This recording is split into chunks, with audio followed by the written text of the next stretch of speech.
Bonjour.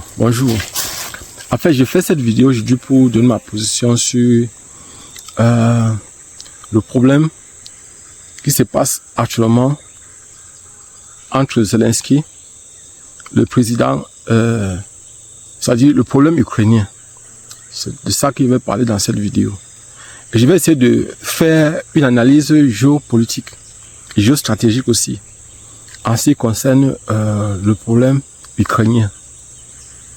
Avant que Zelensky ne parte aux États-Unis, voir le président Donald Trump, le président élu Donald Trump, le président français Emmanuel Macron est d'abord allé voir le président américain Donald Trump pour toujours parler du problème de la Russie.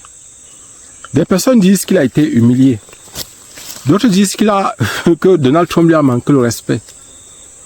N'oubliez pas, pour moi, vous allez m'excuser, je vais vous dire quelque chose qui risque de vous surprendre. Emmanuel Macron, c'est un stratège. Vous avez vu, le président Donald Trump a dit que c'est un malin. Parce que le président Emmanuel Macron lui avait fait prendre une décision qu'il ne voulait pas prendre lors de son premier mandat en France.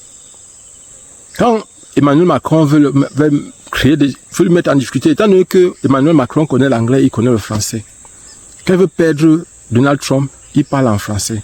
Il sait que l'interprète ne va pas dire exactement ce qu'il a dit. Il va l'embrouiller comme ça. Et le jour-là, il semblait qu'il n'y avait pas d'interprète. Il était seulement 4.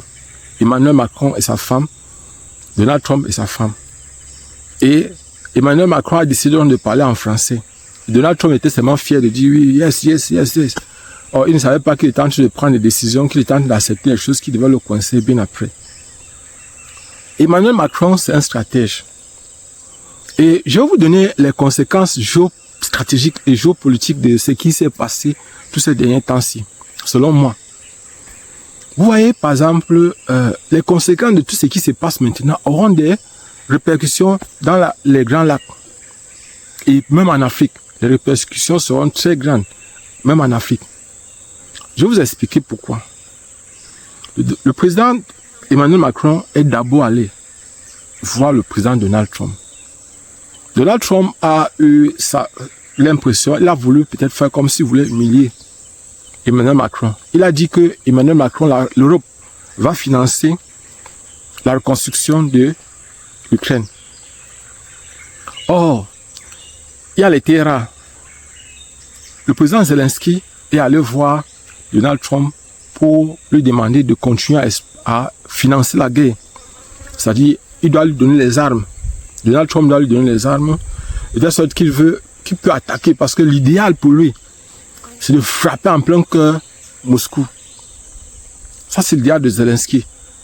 Et le problème, c'est qu'il oublie que Zelensky oublie qu'il veut mettre, par exemple, Donald Trump en difficulté.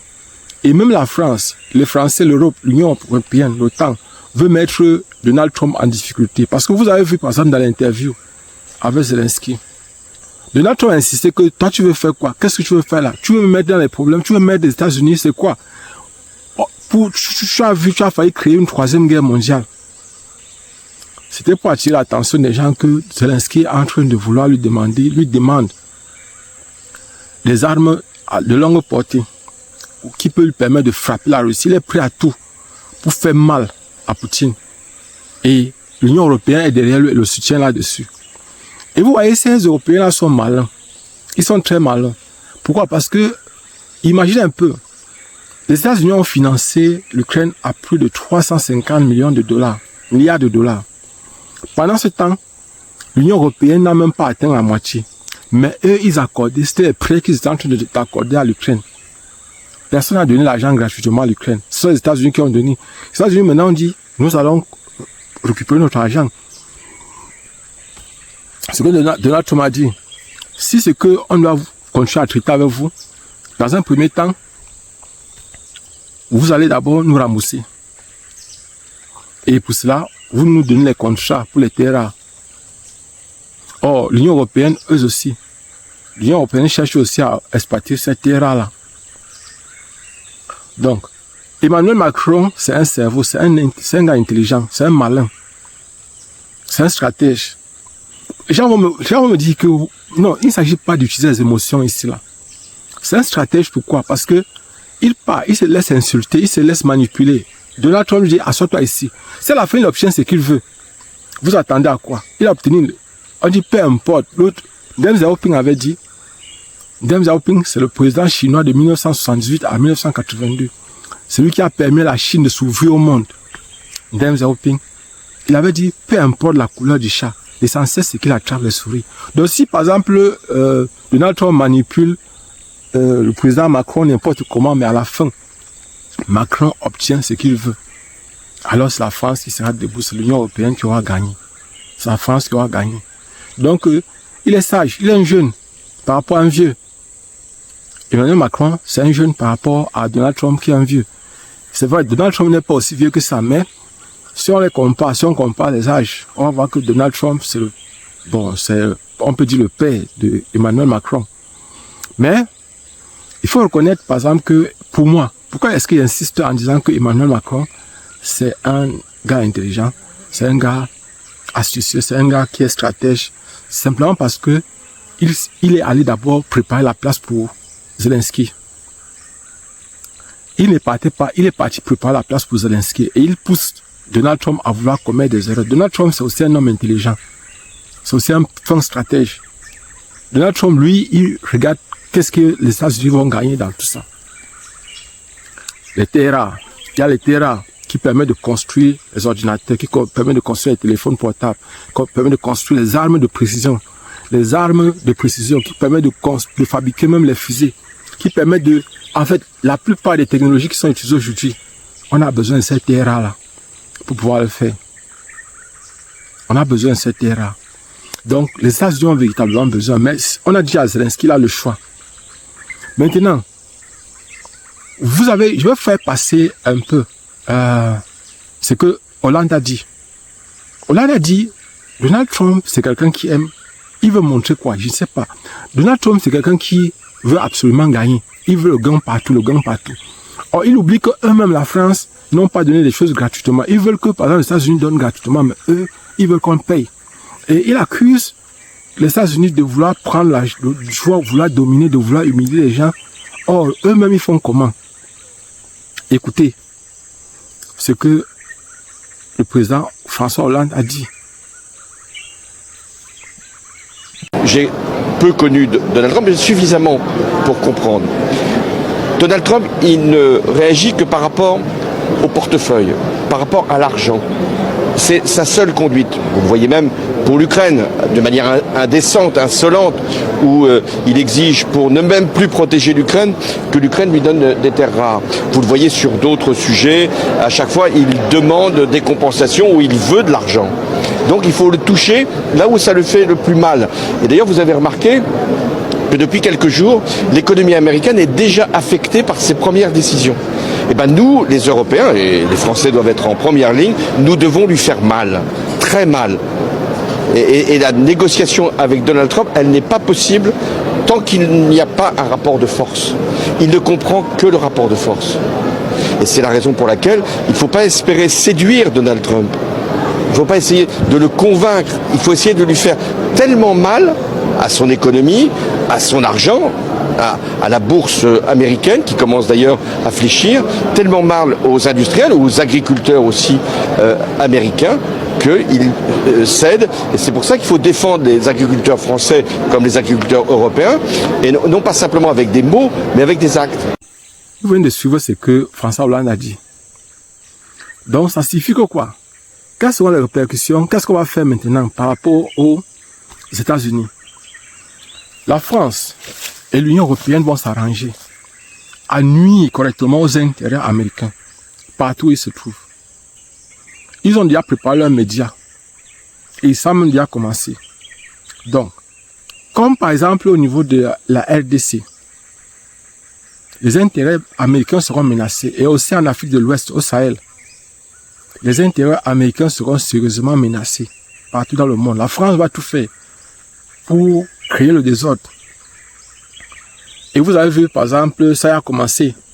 Comme par exemple, on sait que le Rwanda vend les minéraux à Elon Musk, qui a Tesla, à Apple, à Intel et à bien d'autres firmes. Alors qu'est-ce qui va se passer?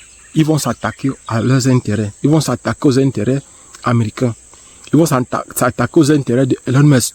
On va s'attaquer à Elon Musk. On va s'attaquer à tout l'entourage de Donald Trump pour lui mettre mal à l'aise, pour lui empêcher de gouverner comme il faut. Et c'est ça qu'ils vont faire. Ils ont d'abord essayé au départ de vouloir lui empêcher de gagner les élections. Malgré tout. Et on a même essayé, je ne peux pas dire que c'est eux, mais on a essayé de l'assassiner. Malgré ça, il a réussi à gagner. Donc actuellement, si une des personnes qui risque de souffrir et qui risque de payer les pots cassés de cette position de Donald Trump, de cette arrogance de Donald Trump, ça sera Paul Kagame. Paul Kagame risque de payer cher. Parce que vous allez voir, il y aura comme un succès de la diplomatie de la RDC, de la République démocratique du Congo. On aura l'impression que Félix Tshisekedi est en train de bien positionner ses pions, en train de gagner, que sa diplomatie est en train d'avoir un succès. C'est simplement profiter du bon vent. Vous savez, lorsque vous êtes dans la mer, vous profitez aussi parfois du sens du vent pour pouvoir avancer plus rapidement. Et c'est un peu ce qui est en train de se passer pour la RDC actuellement. Parce que les Français et les membres de l'Union européenne ont le macabre de Donald Trump. Leur idée, c'est de faire en sorte qu'il chute, qu'il tombe, qu'il ne fasse plus rien. Et qu'il ne soit pas capable, parce que leur problème, c'est que quoi? C'est que ils auraient voulu, ils auraient souhaité que Vladimir Poutine perde la guerre. Ils sont même prêts à faire en sorte qu'il y ait une troisième guerre mondiale. À faire en sorte que Donald Trump donne les armes qui pourront permettre au président ukrainien de frapper le Kremlin, de frapper Vladimir Poutine là où ça va lui faire mal. Lui permettre de gagner la guerre. Pour gagner la guerre, il y a une seule chose qu'il faut faire, c'est l'arme nucléaire. Il faut détruire les installations nucléaires de Poutine. S'il réussit à détruire, par exemple, les installations nucléaires de Poutine, Poutine ne pourra rien. Il ne pourra plus rien. Or, ils ne peuvent pas. C'est impossible de le faire. Et on veut pousser, tout se passe comme si on veut pousser Donald Trump. Donc, je vais dire, les pays qui sont en relation étroite avec les États-Unis, que les États-Unis soutiennent, les personnes que les États-Unis soutiennent doivent s'attendre à ce que les dossiers sortent. Que les dossiers sortent. Vous allez voir par exemple, dans les jours qui viennent, on va faire sortir les dossiers sur Joseph Kabila. On va faire sortir les dossiers sur l'autre, Paul Kagame. On va sortir les dossiers. On va vous montrer comment c'est un méchant, comment c'est un sanguinaire, comment il ne respecte pas les droits de l'homme. On va vous faire sortir sur Joseph Kabila. On va vous sortir parce que ici, c'est même que vous soyez un peu soutenu par les États-Unis, qu'on sache que vous avez un petit soutien des États-Unis pour vous mettre mal à l'aise. Parce que eux, ils pensent qu'en vous faisant du mal, ça fait du mal aux États-Unis. C'est une erreur qu'ils sont en train de faire.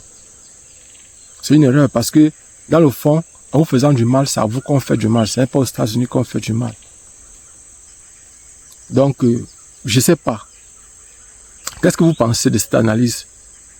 Donc, en fait, en ce qui concerne la géopolitique, les États-Unis actuellement se présentent comme superpuissance du monde. C'est-à-dire, le président Donald Trump a tendance à mépriser, à utiliser avec mépris les autres présidents, à donner les ordres comme si c'était ses enfants.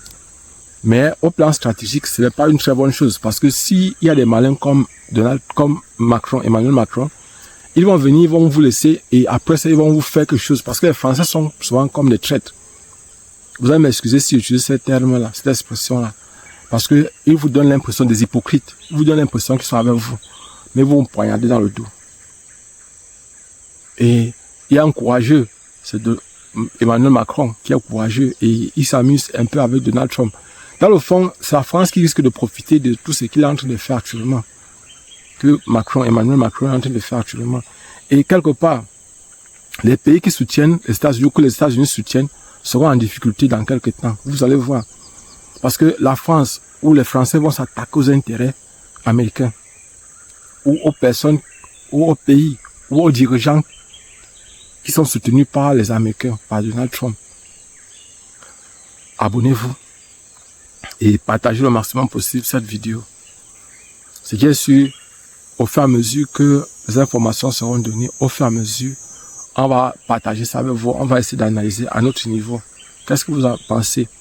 Est-ce que Donald Trump, par exemple, est-ce qu'il fait tout ça parce qu'il a peur de Poutine? Ou il fait ça parce qu'il veut montrer qu'il est l'ami de Poutine? Est-ce que c'est vrai, selon vous, que Donald Trump est peut-être un agent russe? Parce que ce que les Français vont dire dans quelques temps, hein. Attendez-vous à ce qu'on vous dise, on sort des histoires sur Donald Trump en vous démontrant que c'est un agent russe. Abonnez-vous et partagez au maximum possible cette vidéo. On se voit prochainement, Inch'Allah.